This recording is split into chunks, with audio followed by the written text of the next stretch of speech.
سلام ህፃናት ከመይ ቀኒኹም ደሓን ደቐኒኹም ለምውን ከም ትልሙት ፅንፅዋይ ሒዝና መፂና ኣለና ናይ ሓደ ረባሽ ኣድጊ ክንዕልል ኢና በሉ ህፃናት እስከ ፅኒልና ንከታተል ኣብ ሓንቲ ንእሽተይ ፅብቕቲ ደሴት ሓደ ሰብኣይ ይቕመጥ ነበረ እቲ ሰብኣይ ከዓ ካብ ባሕሪ ዓሳ እንዳገፈፈ ጨው እንዳገበረ ይሸይጥ ነበረ ነቲ ሰብኣይ ሓደ ህኩይ ኣድጊ ነበሮ ከምቲ ልሙድ ሓደ ንግሆ ተሲኦም ዓሶኦም ክሸጡ ካብቲ ደሲቶም ናብ ካልእ ከተማ ኸዱ እቲ መንገዲ ኣዝዩ ነዊሕ ነበረ ወየ ህኩይ ኣድጊ ገና ከይተበገሰ ከሎ ደኸመ ዘገም እንዳበለ ከዓ መንገዱ ቀፀለ እንዳተጋዕዙ ከሎ ከዓ ኣድጊ ናበይ ከም ዝኸይድ ዘሎ ሃንደበት ታቢላ ረኣየ ሽዑ ሰንበደ ኩሉ ነቲ ነዊሕ ጉዕዞ ብሕጂ ከም ዘለዎ ሽዑ ተረድኦ ርእሱ ኣውዲቑ ድማ ደድሕሪ ዋንኡ መንገዱ ቀፀለ እንዳኸደ ከሎ ከዓ ሓሳብ መፆ ወየ ዋንኡ ምስኡ ዝጓዓዝ ዘሎ መሲልዎ መንገዱ ቀፀለ ንድሕሪት ግልጽ እንተበለስ ህኩይ ኣድጊ ደው ኢሉ ፀንሖ ሽዑ እቲ ሰብኣይ انت كنت بس تنقص بلو ኣድጊ ግን ምስማዕ ዓበዮ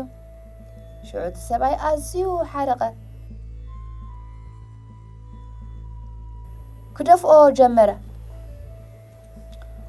ሓሪቑ ነቲ ኣድጊ ከይተረድኦ ኣብ መቐመጪኡ ሃረሙ ኣድጊ ሓሪቑ ተገምጢሉ እውን ንዋንኡ ረኣዮ ሽዑ እቲ ሰብኣይ ከመይ ገይሩ ከም ዝወስዶ ሕርብት በሎ ቀሲሉ ብኽብረት ከረድኦ ከም ዘለዎ ሓሰበ ቀሲሉ ድማ ንዓና ይተንቀሳቐስ በሎ እቲ ህኩይ ኣድጊ ሕጂ እውን እምቢ ኢሉ ኣቕበፀ ሽዑ ኣብቲ ዘለዎ ኮፍ በለ እቲ ሰብኣይ እውን ደኺሙ ተስፋ ቆሪፁ ምስቲ ኣድጊ ኮፍ በለ ወዮ ህኩይ ኣድጊ ኣብ ዘለዎ ተዛንዩ ደቀሰ መሬት እውን ጸልመተት ክልቲኦም ከዓ ደቀሱ መሬት ክትወግሕ ደሌት ሰብኣይ ትስእ ተበለስ ንጎኸውን ደልዩ ሽዑ ሰንቢዱ እንዳጉየ ከዓ ነፍቲ ኣድጉ ደው በለ ድሓር ሓደ ሓሳብ መፆ ኣብ ልዕሊ እቲ ኣድጊ ደው ኢሉ ከሎ ሓንቲ ቴፕ ኣምፂኡ ነታ ቴፕ ወላዓ እታ ቴፕ ጥዕምቲ ሙዚቃ ኣስምዐት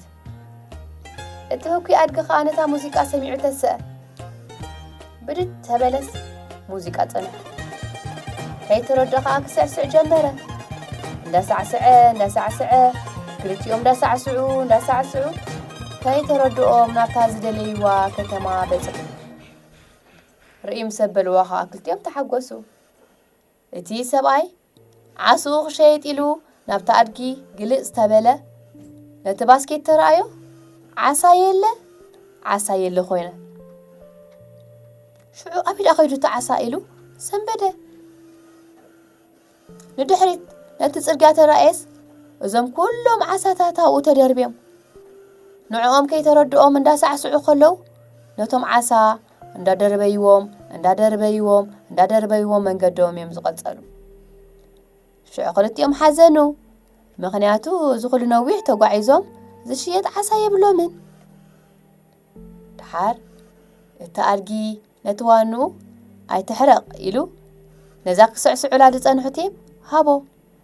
ወሊዖም ድማ ከም ብሓድሽ ተዛነዩ ተፈፀመ